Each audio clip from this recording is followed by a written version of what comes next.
Hello everyone. आज का पहला लेक्चर है इक्विलिब्रियम का। बहुत खास होगा। जितने अभी तक मैं लेक्चर अपलोड कर चुका हूँ 11th क्लास के, चाहे केमिस्ट्री हो चाहे फिजिक्स हो, काफ़ी अच्छा रिस्पांस देखने को मिल रहा है। इसलिए हम लोग अब इक्विलिब्रियम पढ़ेंगे, मज़ेदार पढ़ेंगे। अगर जितना डाउट्स होगा सब इसके बाद ख़त्म हो जाएगा, कोई भी तुम्हें रटने की ज़रूरत नहीं पड़ेगी। यकीन मानिए आपको इतना मज़ा आएगा कि आपको केमिस्ट्री से ही प्यार हो जाएगा। आप अपने क्रश को केमिस्ट्री बोलेंगे या केमिस्ट्री को क्रश बोलेंगे, इतना आज होने वाला है। पहला लेक्चर है, थोड़ा इंट्रोडक्शन होता है, बेसिक्स होता है, लेकिन मज़ा बहुत आता है। धीरे धीरे वीडियो अपलोड होती जाएंगी तो तुम्हें और सारे अपलोड मिलते जाएंगे। और अगर जिसको पुराने चैप्टर कवर अप करने हैं तो चैनल पे जाइए, प्लेलिस्ट में जाइए, आपको सारी प्लेलिस्ट एक साथ मिल जाएंगी। आपको बिल्कुल भी टेंशन लेने की ज़रूरत नहीं है, हर कुछ फ्री है, मज़ेदार है। और मैं बताऊंगा कि आखिरकार मैंने 11th क्लास में कैसे इससे बढ़िया प्रिपरेशन किया था IIT के लिए। और अभी मैं बच्चे टीच करता हूँ, वो काफ़ी इन्जॉय होके पढ़ते हैं। तो चलो हम लोग टॉपिक का नाम डालते हैं। पेन एंड कॉपी ना देखिए, ये देखिए कि मैं क्या कंटेंट कैसा पढ़ाता हूँ, कितना आपको मज़ा आता है। तो चलिए आज हम लोग स्टार्ट करते हैं। उसका नाम है इक्विलिब्रियम, बहुत ही मज़ेदार बेहतरीन तरीका का है। तो सबसे पहले पेन एंड कॉपी उठा लीजिए, उस पर लिखिए इक्विलिब्रियम। देखो, पहली बात है कि अपना दिमाग बिल्कुल खाली कर दीजिए, एम्प्टी करिए। ये सोचिए कि आपको इस टॉपिक के बारे में कुछ भी नहीं पता है, क्योंकि अगर आपको कुछ पता है तो आपको ज़्यादा तकलीफ देगा और मुझे भी समझाने में कोई दिक्कत होगी। तो सबसे पहले अपना ब्रेन एम्प्टी करें, क्योंकि कोई चीज़ तभी सीखी जा सकती है जब वो चीज़ एम्प्टी हो। क्योंकि कभी कोई चीज़ तभी फिल करी जा सकती है जब कोई एम्प्टी हो। मैं एम्प्टी मतलब खाली है। बहुत अच्छा बात है। देखो, सबसे पहले चीज़ तुम्हें भूल जाओगे या फिर तुम केमिस्ट्री पढ़ रहे हो, क्योंकि केमिस्ट्री नाम का एक बच्चों में फोबिया सा हो जाता है कि डर लगने लगता है। कुछ बच्चे होते हैं जिनका फेवरेट केमिस्ट्री होता है, वरना तो सबको डर ही लगता है केमिस्ट्री। सबसे पहले दिमाग में से केमिस्ट्री हटा दो, हम केमिस्ट्री कुछ पढ़ भी रहे हैं। देखो, ये है इक्विलिब्रियम। इक्विलिब्रियम अगर तुम सिंपल सा डिक्शनरी में सर्च करोगे, जो भी कहीं देखने को मिलेगा, जो भी दिमाग में सेट होगा, इक्विलिब्रियम मतलब होता है net effect zero. Net effect zero. जैसे चलो मैं तुम्हें केमिस्ट्री फिजिक्स में लेके चलता हूँ, थोड़ा सा सफ़र करते हैं, थोड़ा सा एंजॉय करते हैं फिजिक्स को। जैसे मान लो ये ऑब्जेक्ट है, कहीं यहाँ रखा है, तो हम क्या बोलते हैं इक्विलिब्रियम पे। इक्विलिब्रियम पे कब बोलते हैं? जब ये वाला फोर्स, ये वाला फोर्स, ये वाला फोर्स और ये वाला फोर्स जीरो हो। जब मतलब एफ नेट जीरो होते हैं तो हम बोलते हैं बॉडी इक्विलिब्रियम पे है। आखिर अगर कुछ ऐसी मिलता जुलता तुम लोगों ने ही पढ़ रखा होगा, बेसिक बेसिक सी बात करते हैं। इक्विलिब्रियम मतलब कि वो स्टेट जहाँ नेट इफ़ेक्ट जीरो हो, ना कुछ इफ़ेक्ट देखने को ही ना मिले। देखो, यहाँ फोर्स 10 न्यूटन ले लो, यहाँ 10 न्यूटन ले लो, यहाँ 10 न्यूटन ले लो, यहाँ 20 न्यूटन ले लो, यहाँ भी 20 न्यूटन ले लो। इसका मतलब ये नहीं कि सिर्फ फोर्स नहीं लग रहा, फोर्स लग रहा है लेकिन नेट इफेक्ट जीरो है। तो अब चलो हम लोग केमिस्ट्री में पढ़ते हैं। तो केमिस्ट्री में कैसे देखने को मिलेगा? जैसे मान लो हमने, देखो हाँ, एक बात और इम्पोर्टेंट बता दूँ कि अगर तुम सिर्फ सिंपली पास होना चाहते हो तो सिर्फ पढ़ते रहो, और उसमें कोई गारंटी नहीं पास भी होगे। लेकिन अगर तुम अच्छे नंबर लाना चाहते हो, प्रोग्रेस करना चाहते हो कि तुम्हारा ज़्यादा कल्याण हो, ज़्यादा कोई चीज़ समझे, तो टिप्स एंड ट्रिक पे ज़्यादा गौर करा करो। टिप्स, ट्रिक एंड टेक्निक, इसको मैं TQ बोलता हूँ। इससे रिलेटेड मैं काफ़ी वीडियो अपलोड करता हूँ, और रियली में मैं अगर पर्सनली बताऊँ तो इन चीज़ों ने मुझे बहुत हेल्प करी है। वही एक्सपीरियंस आपके साथ शेयर करता हूँ, बहुत मज़ेदार है। तो हमने क्या किया है, TQ जो है बहुत मज़ेदार है, tips, trick and technique. Student की बिल्कुल क्यूब लगा दे तो उसकी तरक्की है। यकीन मानो, मेरा पर्सनल एक्सपीरियंस है। मैंने भी बहुत, हर कोई बचपन से नॉर्मल स्टूडेंट होता है, जब वो टिप्स, ट्रिक, टेक्निक समझने लगता है ना, तब वो उसे एक्स्ट्रा ऑर्डिनरी बनता है। देखो, जैसे मान लो कोई क्लोज सिस्टम है,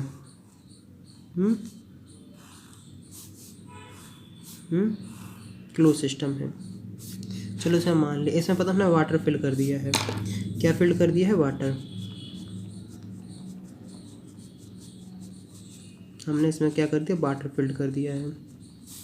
देखो, मतलब वाटर जो है लिक्विड गैस में कन्वर्ट होगा, जिसे बोलते हैं वेपराइजेशन।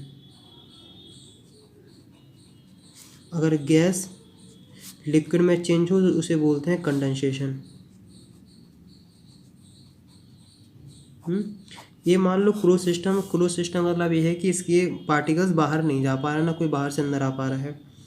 स्टार्टिंग में तो तुम्हें क्या लगेगा, स्टार्टिंग जैसे मान लो तुम अगर हीट दोगे बेसिकली, चलो मान लो हमने हीट दे दी है, स्टार्टिंग में तो तुम्हें क्या लगेगा, स्टार्टिंग लगेगा वेपराइजेशन हो रहा है, मतलब लिक्विड वाटर में चेंज हो रहा है, सॉरी लिक्विड गैस में चेंज हो रहा है, होता जाएगा होता जाएगा। एक स्टेट ऐसी आएगी, क्या होगा, एक स्टेट ऐसी आएगी कि जब तुम्हें लगेगा कुछ भी नहीं हो रहा है, जब तुम्हें लगेगा वेपराइजेशन हो ही नहीं रहा है। ऐसा होगा कि एक स्टेट होने के बाद कंडेंसेशन भी होने लगेगा, क्या होने लगेगा, कंडेंसेशन, कंडेंसेशन होने लगेगा। मतलब तुम्हें ऐसा लगेगा कि ना वेपराइजेशन हो रहा ना कंडेंसेशन हो रहा है, क्योंकि जो लिक्विड यहाँ ये वाला यहाँ तक हो जाएगा ना, मतलब कुछ इतना वेपराइज हो कितना सेट हो जाएगा ना, तो ये लेवल बिल्कुल फिक्स्ड हो जाएगा, क्या हो जाएगा, फिक्स्ड हो जाएगा। तुम्हें लगेगा कि अब वेपराइजेशन बंद हो चुका है, क्या वेपराइजेशन बंद हो चुका है, लेकिन मैं क्या कहूँगा, वेपराइजेशन अभी भी हो रहा है। तुम कहोगे लेकिन कुछ चेंज तो आने लग रहे, फिर कैसे वेपराइजेशन हो रहा है। जैसे ये बॉडी अभी रेस्ट पे थी ना, किस पे थी, रेस्ट पे थी, ऐसा नहीं कि इस पर कोई फोर्स नहीं लग रहा, फोर्स लग रहा है लेकिन नेट फोर्स 0 है। ऐसी कंडेंस जो होता है कि जितना वेपराइज हो रहा है ना, उतना ही कंडेंस हो रहा है, क्या हो रहा है, ये कंडेंस होने लगा है। तो इसका मतलब है कि जब ये ऐसा प्रोसेस होने लगे तो इसे क्या बोलेंगे, इसे बोलेंगे इक्विलिब्रियम स्टेट। टेंशन नहीं लो, पूरी डिटेल में समझाएंगे तो बेसिक से समझा रहे हैं आखिर इक्विलिब्रियम स्टेट का क्यों पड़ा है। यही सारी चीज़ें हमें बहुत जगह देखने को मिली, इक्विलिब्रियम स्टेट, तो इसलिए इस चीज़ को हमें थोड़ा पढ़ना है। अगर जो थर्मोडायनेमिक्स मैंने जो पिछली में पढ़ाया था काफ़ी मज़ेदार पढ़ाया, कोई डाउट्स नहीं आया बच्चों को, IIT नीट के क्वेश्चन बेहतरीन तरीके से लगा रहे हैं। उनमें देखा कि मैंने थोड़ा वहाँ बेसिक सा इक्विलिब्रियम के बारे में थोड़ा बात किया था, रिवर्सिबल इरिवर्सिबल प्रोसेस के बारे में, यहाँ हम लोग डिटेल में बात करेंगे। तो सबसे पहले डेफिनेशन लिखो इक्विलिब्रियम की, कि इक्विलिब्रियम आखिरकार होता क्या है। लिखो डेफिनेशन स्टार बना के। देखो ये रही बहुत सिंपल सी डेफिनेशन है, तुम कोई भी याद कर लेना। It is the state at which the concentration of reactant and product do not change with time. मतलब ऐसी स्टेट जब रिएक्टेंट एंड प्रोडक्ट की कंसंट्रेशन चेंज ना हो। जैसे अगर मैं इसे रिएक्टेंट बोलता हूँ, इसे प्रोडक्ट बोलता हूँ, तो एक टाइम ऐसा था कि दोनों की कंसंट्रेशन चेंज नहीं होती है। केमिस्ट्री में धीमे धीमे बताएंगे, या फिर ऐसे भी लिख सकते हो, a state at which rate of forward reaction, ये थोड़ा मतलब साइंस जैसा लगने लगा है, becomes equal to rate of backward reaction is known as equilibrium state. ये पूरा रेट में तुम्हें समझाऊंगा, उससे तुम्हें बिल्कुल ही टेंशन नहीं लेना, लेकिन बेसिक थोड़ा थोड़ा सिंपल समझना है। तो जैसे तुम ऐसा समझ सकते हो, इसमें जो सबसे इम्पोर्टेंट है जो इक्विलिब्रियम, वो है रिवर्सिबिलिटी।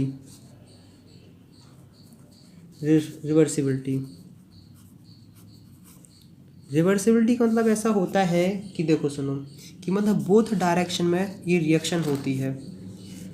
रिएक्टेंट प्रोडक्ट में चेंज होता है, प्रोडक्ट रिएक्टेंट में चेंज होता है, इसे हम बोलते हैं क्या, रिवर्सिबिलिटी।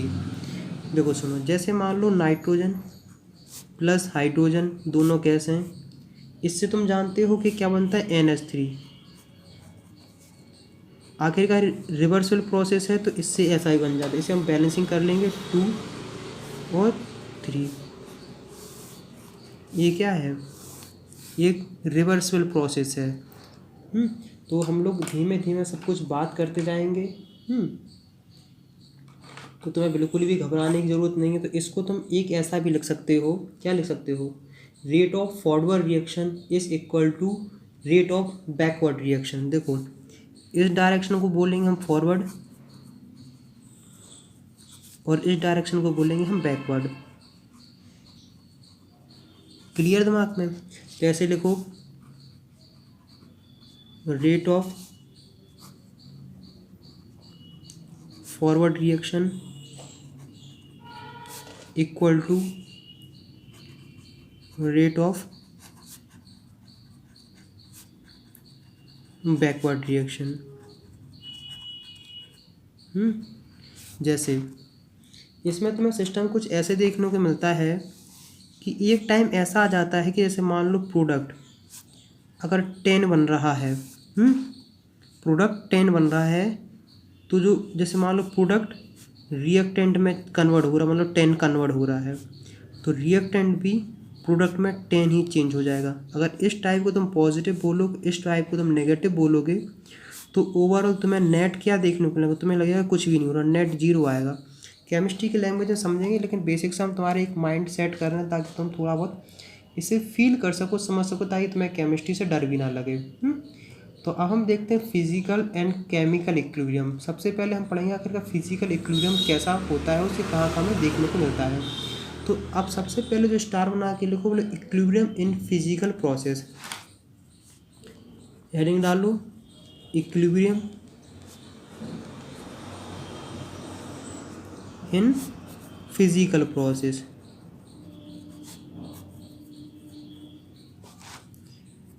देखो इस चीज़ को ढंग से समझते हैं। सॉलिड लिक्विड में चेंज हो और लिक्विड सॉलिड में चेंज हो, ऐसी सिचुएशन आ जाती है कि जितनी मेल्टिंग होती है उतनी ही फ्रीजिंग होती है, पहला होता है। दूसरा क्या होता है, लिक्विड गैस में चेंज होती है और गैस लिक्विड में चेंज होती है। ऐसी भी कंडीशन आ जाती है कि जितना वेपराइजेशन होता है उतना ही कंडेंसेशन होता है, तो और तुम्हें लगेगा कुछ भी नहीं हो रहा है, लेकिन दोनों बराबर अमाउंट में होते हैं ना, इसलिए हमें लगता है कुछ नहीं हो रहा, लेकिन कुछ ना कुछ तो होता रहता है। एक आती है कि सॉलिड, जितना सॉलिड गैस में चेंज होता है उतनी ही गैस सॉलिड में चेंज होती है, इसे बोलते हैं कि सब्लिमेशन में जो तुम्हें देखने को मिलता है। तो देखो सबसे पहले तुम क्या करो, पहला, दूसरा और तीसरा। हम पहले के बारे में बात करते हैं। देखो सॉलिड लिक्विड और लिक्विड सॉलिड में, इसमें तुम्हें पता है ऐसे ही रहता है, जैसे वाटर होता है आइस में कन्वर्ट होता है, आइस वाटर में कन्वर्ट होती है 0 डिग्री सेल्सियस पे, तुम जानते हो कि दोनों इक्विलिब्रियम में चलते रहते हैं। तो इसे तुम्हें लिखना है rate of melting equal to rate of freezing. इसका कहने का मतलब है कि जितना ही बर्फ़ मेल्ट होती है उतनी ही बर्फ़ जम जाती है 0 डिग्री सेल्सियस। अगर तुमने कहीं थोड़ा बहुत बचपन में सुन रखा हो, अगर नहीं भी सुन रखा तो अभी तुम्हें कोई टेंशन नहीं लेनी है, और उस पॉइंट को बोलते हैं मेल्टिंग पॉइंट। अब क्या होता है, एक दूसरा जो होता है लिक्विड गैस में होता है, लिक्विड गैस में लिक्विड गैस में और गैस लिक्विड में। यहाँ तुम्हें ऐसे लिखना है, इसमें इतना छोटे छोटे जान, तो बच्चों तो रहे नहीं कि तुम्हें हर चीज़ बहुत डिटेल में, मतलब ये बताएगा आखिरकार वेपराइजेशन क्या होता है, कंडेंसेशन क्या होता है, कैसे क्या होता है। तो इसमें लिखना है रेट ऑफ, बस हमें रेट के बारे में समझना है कि रेट ऑफ एवोपरेशन, मतलब भाप बनना, equal to rate of condensation. देखो बेटा मुझे ये भी पता है कि तुम्हें क्या समस्या आ रही है, तुम्हें जो अभी मेन समस्या आ रही है, जो पहली बार पढ़ रहे होंगे तो उन्हें इसमें दिक्कत आ रही होगी, आखिरकार रेट क्या है। बताएंगे, घबराओ नहीं, सब बताएंगे। जो तुम्हें समस्या आई वो कभी हमें भी समस्या आई थी, टीचर भी कभी स्टूडेंट था। अब जो आखिरी जो बच गया है, आखिरी लास्ट, ये रहा लास्ट, ये है सॉलिड और गैस। क्या है, सॉलिड और गैस। देखो इसमें तुम्हें क्या लिखना है, rate of sublimation equal to rate of condensation. देखो इसका मैं तुम्हें सिंपल सा एग्जांपल बताऊँ। कैम्फर जानते हो, CuMPHOR, जिसे कपूर बोलते हैं। तो कपूर सॉलिड से वेपर, वेपर से सॉलिड, ये सब उसी का प्रोसेस है। इतना देखो, अगर नहीं आ रहा है ना, कोई तुम्हें टेंशन नहीं लेनी है, धीमे धीमे हर चीज़ आएगी, एक साथ नहीं आती, मैं भी जानता हूँ। मैं कभी स्टूडेंट से ही नहीं कहता कि नहीं बेटा तुम्हें पहली बार में समझ में नहीं आया, तुम बहुत बड़े गधे हो, तुमसे कुछ नहीं होगा, तुम पे IIT नीट नहीं निकलेगा, कुछ नहीं निकलेगा। यार जो कुछ नहीं करते हैं ना वही कमाल करते हैं। तुम देखना कि जो तुम्हें आज की डेट में, या फिर जो भी तुम्हारे साथ सिचुएशन हो कि आज अगर क्लास में सबसे कम नंबर आते हैं, सबसे ज़्यादा गधों में गिनती करते टीचर ना, उनको सबसे पहले जॉब मिलती है। जो टॉपर बने रहते हैं ना वो टोपा बन जाते हैं, सबसे देर में वो ही सबसे ज़्यादा बेरोज़गार घूमते हैं। तो चलो हम लोग अब यहाँ तक अगर नहीं आया हो, कुछ भी दिक्कत हो, बड़ा वीडियो पॉज करो बिंदास तरीके से, रिवर्स जाके देखो, एक बार नहीं देखो 10 बार देखो, 10 बार नहीं 1000 बार देखो, लेकिन थोड़ा थोड़ा बेसिक फील आ जाना चाहिए कि अगर हम किस चीज़ के बारे में बात कर रहे हैं। मुझे देखो बेसिक सी 10th से 11th में आते हैं, हम लोग उतने मैच्योर भी नहीं होते, हम लोग को तो सब चीज़ समझ में भी नहीं आती। CBSE वालों तो और हालत ख़राब होती है, तो हम लोग को दिक्कत आती है। कोई बड़ी बात नहीं है कि यार एक बार में समझ में नहीं आया, नहीं आया तो नहीं आया है, हम 10 बार समझेंगे। आखिरकार KP भैया किस लिए हैं? इसीलिए है, हेल्प करने के लिए। तो आप देखो थोड़ा थोड़ा हम लोग फील ले लेते हैं कि रिवर्सिबल रिएक्शन किसे बोलते हैं। स्टार बनाओ, लिखो रिवर्सिबल रिएक्शंस। देखो रिवर्सिबल रिएक्शंस आर दूसरी रिएक्शन। रिवर्सिबल रिएक्शन वो रिएक्शंस होती हैं which occur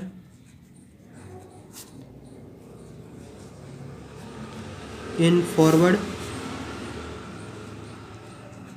as well as backward direction।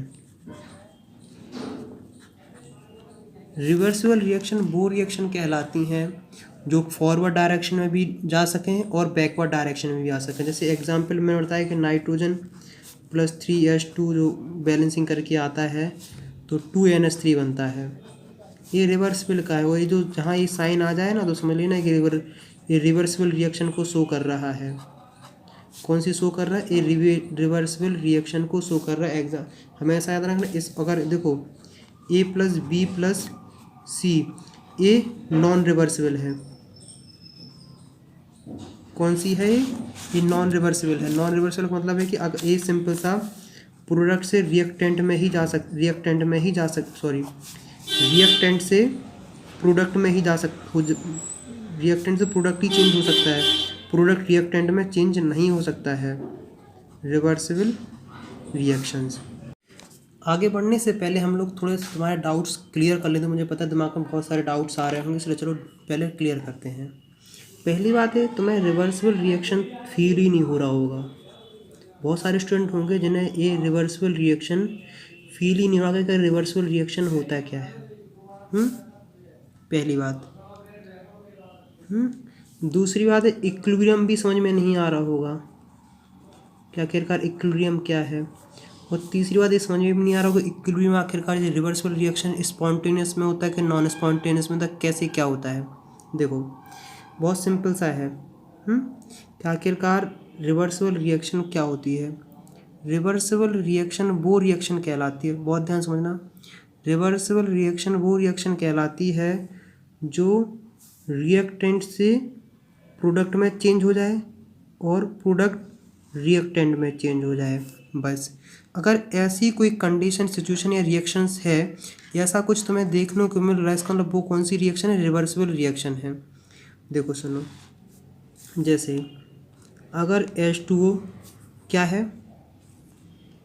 Liquid है, एक इसमें चेंज हो रहा है, ये H2O गैस में चेंज हो रहा है, जिसे एवोपरेशन बोलते हैं। एवोपरेशन मतलब होता है भाप बन जाना, एवोपरेशन है। पहला काम हो गया है। दूसरा, H2O लिक्विड में चेंज हो रहा है, H2O जो लिक्विड है वो गैस में चेंज हो रहा है और गैस लिक्विड में चेंज हो रहा है। ये है रिवर्सिबल और ये क्या है? ये है इरिवर्सिबल। तुम कहोगे भैया दोनों एक ही चीज़ लिखी है, लेकिन एक को आप रिवर्सिबल बोल रहे हैं, एक को इरिवर्सिबल बोल रहे हैं। अब मैं बोलूँगा पता है क्या कंडीशन भी होंगी। इसे हमने रखा है ओपन में। ओपन में मतलब कैसे? जैसे मैंने लिया कोई कटोरी ली है, उसमें पानी भर दिया है। ये कभी ऐसा हो सकता है कि ऊपर का जो वेपर्स हैं वो दोबारा लिक्विड में बन जाए? नहीं होगा ना। इसका मतलब है कि ये ओपन है और ये है क्लोज्ड है। इसका तुम्हें एग्जाम्पल है समझना है कि जैसे तुमने अगर सब्जी बनते हुए देखी होगी तो जो पतीली होती है ना, उसके ऊपर हम थाली रख देते हैं ना, रख देते हैं। तुम देखना कि जो यहाँ जो वेपर्स इसमें टकरा के दोबारा लिक्विड में चेंज होते रहते हैं। अगर इसका तुम्हें जीता जागता एग्जाम्पल देखना हो तो जैसे दूध हो, चाय भी, जो भी हो, उसके तो ऊपर की तुम थाली उठा के देखना, उस पर देखना तुम्हें वाटर की ड्रॉपलेट दिखेंगी। मतलब वो क्या था, कंडेंसेशन था। और जैसे ढिंग भाप बनती हुई जाती है ना, इसे क्या बोलते हैं, इसे एवोपरेशन बोलते हैं। इतना चीज़ क्लियर हो गया होगा। इक्विलिब्रियम वो स्टेट है, मतलब वो समय है जब जितना ये लिक्विड भाप बने उतना ही ये भाप लिक्विड बन जाए। मतलब जितनी ये लिक्विड जो वाटर था वो भाप बन रही थी, जिसे वेपर बोलते हैं, और उतने ही वेपर क्या बन जाए, लिक्विड बन जाए। जैसे मान लो 10 ग्राम लिक्विड भाप बन रहा था, तो मान लो 10 ग्राम दोबारा लिक्विड का फॉर्मेशन हो जाए। ऐसी अगर स्थिति आ जाए तो उसे हम इक्विलिब्रियम बोलते हैं। बस दिमाग में ज़्यादा कुछ खचर पचर खपर खपर बिल्कुल नहीं करना है, नहीं तो परेशान बहुत ज़्यादा हो जाओगे। इतना सा बेसिक सी चीज़ याद रखनी है। अब हमने इक्विलिब्रियम के बारे में पढ़ा है तो कुछ ना कुछ कैरेक्टरिस्टिक भी है पढ़ने चाहिए आखिरकार, इसलिए कुछ तो हमने शायद बता ही दिए हैं। तो चलो हेडिंग डालो कैरेक्टरिस्टिक ऑफ इक्विलिब्रियम। देखो पहला डालो है कि chemical equilibrium is dynamic in nature. अब किसी के दिमाग में ये भी आ सकता है कि सर ये डायनेमिक कैसे है। मैं कहूँगा टेंशन नहीं लेना। क्यों नहीं लेना, तुम पढ़ किससे रहो केमिस्ट्री, केपी भैया से या केपी सर से, जिसका जो मन करे। तो देखो सुनो, केमिकल मतलब केमिकल्स का इक्विलिब्रियम तुम समझते हो, डायनेमिक मतलब होता है मोशन। इक्विलिब्रियम में मैं हमेशा बोल रहा हूँ, इक्विलिब्रियम तो मैं नहीं लगाया कुछ चेंज हो रही है, लेकिन चेंज हो रही होती है, क्योंकि जितना ही पता है पानी भाप बनता है ना, उतनी ही भाप पानी बन जाती है। ओवरऑल अमाउंट सेम रहती है लेकिन प्रोसेस होता है, इसलिए डायनेमिक है। अब दूसरी जो तुम्हें टिप्स याद रख कैरेक्टरिस्टिक तो याद रखना है, डालो। देखो जो सबसे खास बात जो तुम्हें लिखनी, लिखो इक्विलिब्रियम